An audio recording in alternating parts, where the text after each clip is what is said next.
میرے مخالف اور دشمن تھے سب میرے دوست بنتے چلے گئے۔ آگے فرماتی ہیں کہ جب اللہ تعالیٰ نے اس بچے کے جسم میں روح ڈالی، اس کے بعد اکثر میں راتوں کو اپنے پیٹ سے ایک آواز نکلتی سنتی۔ وہ کون سی آواز تھی؟ سبحان اللہ کی آواز تھی، الحمدللہ کی آواز آتی تھی میرے شکم سے۔ میں حیران رہتی تھی کہ آخر آواز دینے والا کون ہے، اللہ کا ذکر کرنے والا کون ہے، اللہ کی تسبیح و تحلیل کرنے والا کون ہے۔ میں اکثر پریشان رہتی تھی۔ ایک روز میں نے اپنے رب کی بارگاہ میں فریاد کیا، مولا میرے شکم سے تیری تسبیح کون کر رہا ہے، میرے شکم کے اندر سے تیرا وظیفہ کون کر رہا ہے، میرے شکم کے اندر سے سبحان اللہ اور الحمدللہ کی تسبیح کون پڑھ رہا ہے۔ تو ہاتف غیبی سے آواز آتی ہے، اے نور بی بی پریشان نہ ہو، سن تمہارے شکم میں جو بچہ ہے وہ میں تمہارے شکم میں رہ کر میری تسبیح و تحلیل کر کے مجھے راضی کرنے کی کوشش کر رہا ہے، میرا ذکر کر کے مجھے یاد کر رہا ہے، مجھے راضی کر رہا ہے۔ اللہ اللہ، جو غریب نواز اپنے ماں کے پیٹ میں رہ کر اللہ کو کثرت سے یاد کرے، اللہ کا ذکر کرے، اللہ کی تسبیح و تحلیل کرے، جب دنیا میں آئے ہوں گے تو اللہ کی تسبیح کا کیا عالم ہوگا، اللہ کے ذکر و اذکار کا کیا عالم ہوگا، اللہ کے یاد کرنے کی صورت کیا ہوگی، اندازہ نہیں لگایا جا سکتا۔ یہ اس وقت کا عالم ہے جب دنیا میں تشریف نہیں لائے، لیکن جب دنیا میں تشریف لے آئے تب کا عالم سنیے۔ کتابوں میں آتا ہے کہ میرے خواجہ اپنی ماں کے پستان سے دودھ پیا کرتے تھے۔ اکثر گاؤں میں ایسا ہوتا ہے کہ اڑوس پڑوس کی عورتیں اپنے بچوں کو لے کر ایک دوسرے کے گھر جاتی ہیں۔ کتابوں میں آتا ہے کہ جب پڑوس کی عورتیں اپنے بچوں کو لے کر آتی اور خواجہ صاحب اپنی ماں کے پستان سے دودھ پیتے رہتے، اس درمیان اگر کوئی بچہ رونے لگتا تو آپ ماں کے پستان کو چھوڑتے اور آنکھوں سے اشارہ کرتے، امی جان اسے خاموش کر دو، مجھے اچھا نہیں لگتا۔ اور جب بچہ اس پر بھی نہیں چپ ہوتا،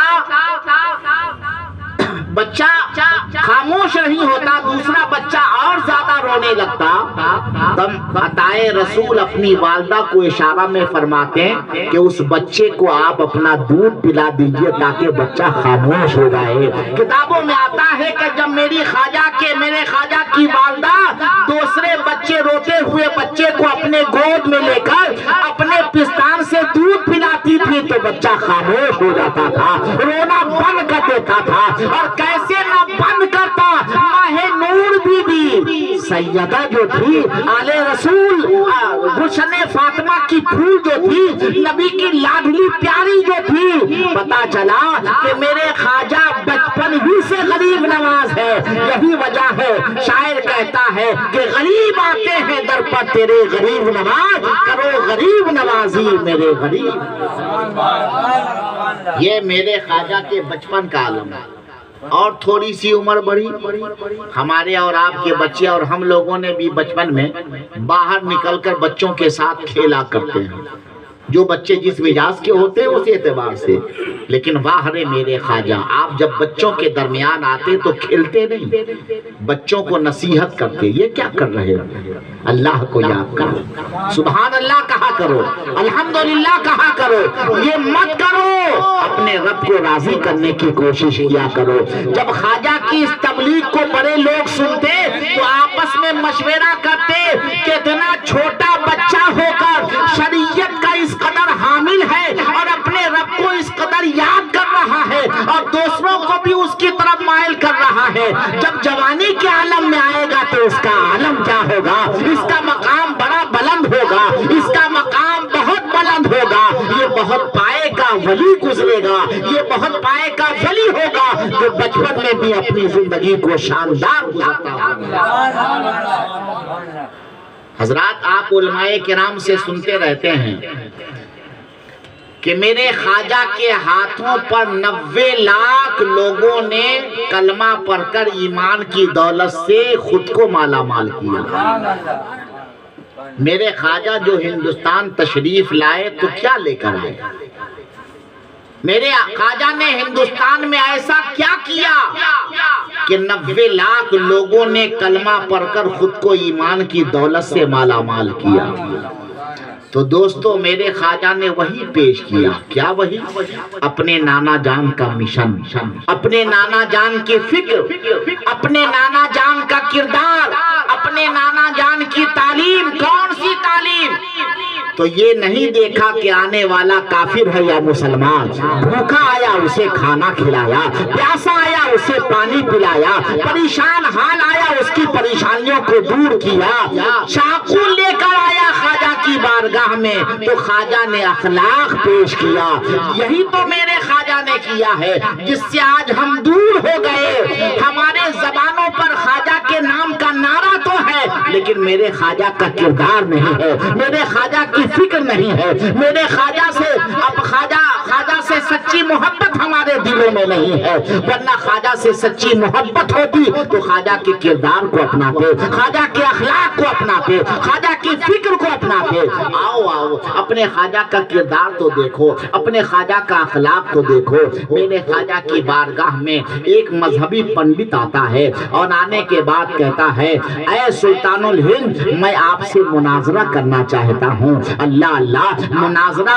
جب کوئی کسی کو مناظرے کا چیلنج کرتا ہے تو اگلے کا تیور بدل جاتا ہے، اگلے کا انداز بدل جاتا ہے. مگر واہرے علی کے بیٹے، واہرے نبی کے لاڈلے، ہزاروں جان سے ہم ان پر قربان، کہ جب آنے والے پنڈت نے کہا کہ میں آپ سے مناظرہ کرنا چاہتا ہوں تو میرے خواجہ کا تیور نہیں بدلا، میرے خواجہ کا انداز نہیں بدلا، بلکہ بڑے بھولے انداز میں پوچھا آپ کہاں سے آئے ہیں، کون مقام سے آئے ہیں؟ آنے والے نے مقام بتایا، جگہ بتائی، گاؤں کا نام بتایا. میرے خواجہ مسکرا کر فرماتے ہیں آپ بہت دور سے آئے ہیں، چل کر آئے ہیں، بھوک بھی لگی ہوگی، پیاس بھی لگی ہوگی، اتنے دور سے آئے ہیں تھک بھی گئے ہوں گے.